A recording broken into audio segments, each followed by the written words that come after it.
Ito yung sinasabi na yung angles nakakaapekto sa distribution ng weight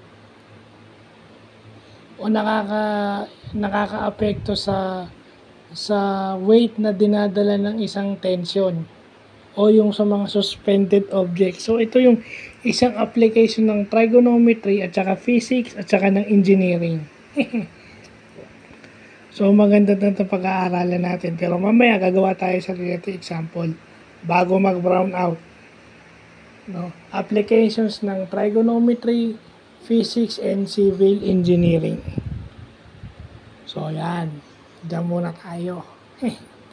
Sir Randy, Sir Alfred, ayan. Maraming salamat po sa pagtuturo sa akin o pag-open up sa akin ng ganitong mga bagay.